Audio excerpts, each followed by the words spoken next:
Good evening, everybody. Welcome. I'm Susan Gibbons. I'm Vice Provost and the Dean of the River Campus Libraries, and it's my pleasure to welcome you here tonight. I want to start by thanking Andrew and Janet Tyounyi Dean, whose generosity sponsors this speaker series that we've had now for several years, and we'll be having again next year. This is the last speaker of our series this year, but we'll be starting up again next year. Included in the lineup are Junot Diaz, who is author of The Brief Wondrous Life of Oscar Wu.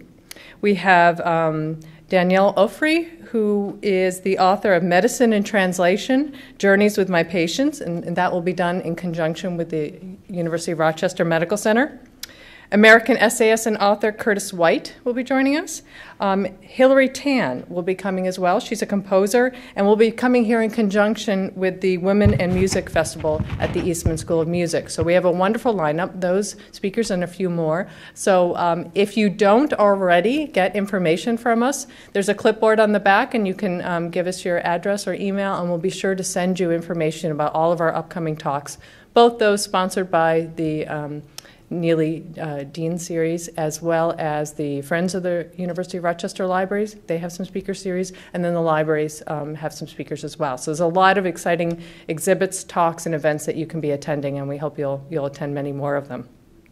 So tonight, we have poet Arthur Sze here to speak with us tonight, and we've asked James Longenbach, the Joseph Henry Gilmore Professor of English at the University of Rochester, to introduce him for us tonight. Jim is a poet and critic of poetry, and will give us a framework for which we can come to appreciate Arthur Se's work.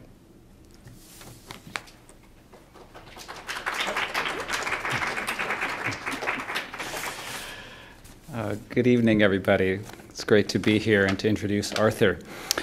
The great American poet Robert Frost said something very provocative about translation and its relationship to poetry itself. Poetry, said Frost, is what is lost in translation. A statement that implies that poetry is an essence, something never quite to be captured in the material reality of language. In contrast, the great American poet Ezra Pound said something far more challenging than that. Poetry, said Pound, is what is preserved in translation. A statement that implies that poetry and the material reality of language are the same thing. That poetry is inseparable from our physical experience of words as vehicles of sound, and that the act of translating a poem from one language to another is the act of making a new poem, a new experience in words. Arthur Sze is that kind of translator and that kind of poet. The kind who lives in the visceral reality of language, the kind who knows that to live in one language is inevitably to live in many languages. English is automatically a very mongrel tongue. The phrase life, liberty, and the pursuit of happiness contains German words, life, happiness, Latin words, liberty, and French words, pursuit. In English, nothing can ever be pure, no matter what any politician says. And to read Arthur's poems, which are written in English, is to feel a writer embracing such multiplicity with conscious fervor, a delight that is also gratifyingly serious. American cultures, Native American cultures, Chinese cultures, Japanese cultures, all these and more are braided together in poems whose supple elegance of surface belies their roiling multicultural depths. Identity in Arthur's poems is everywhere and nowhere. It is what is preserved in the act of translation, which is most fundamentally the act of living in time. No one restores papyrus once it has erupted in flame, says Arthur in The Ginkgo Light, the most recent of his 8 books of poems. But rather than dwelling on what is lost, he dwells on what we can do, what we have no choice but to do with what is preserved. Before the body scorches, he says, you have time to puzzle, sway, lurch, binge, skip, doodle, whine, incandesce. That thrilling list of verbs contains verbs that come to us from German, French, Latin, Old Norse, and a dialect spoken in the north of England in the 19th century. That would be binge.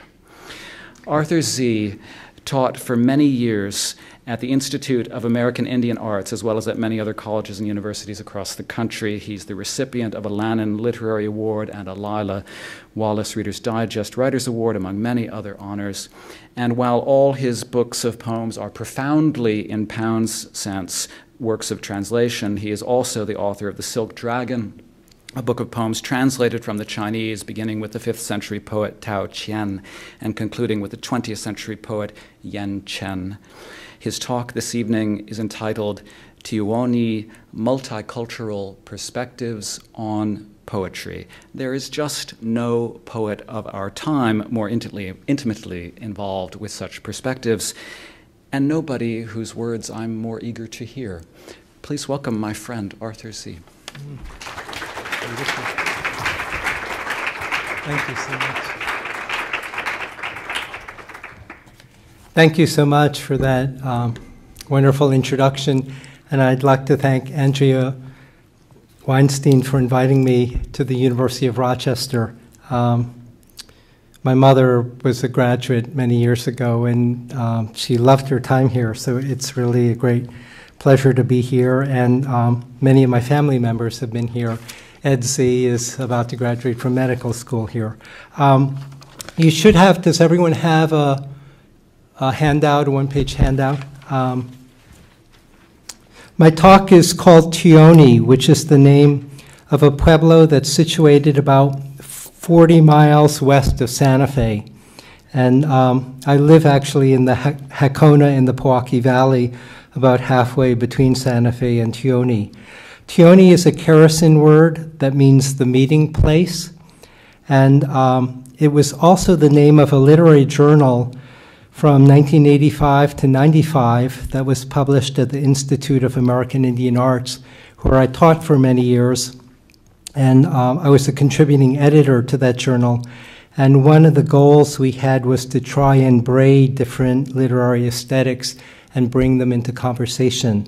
So you can see there are already several layers to my talk and the word Tyounyi. I want to start by walking you very quickly through some background of Chinese language and characters, and to look at one poem specifically by Wang Wei, whose dates are 701 to 761 Common Era. And I do that because I really learned my craft and voice and vision struggling through translation, working on many of these ancient poems.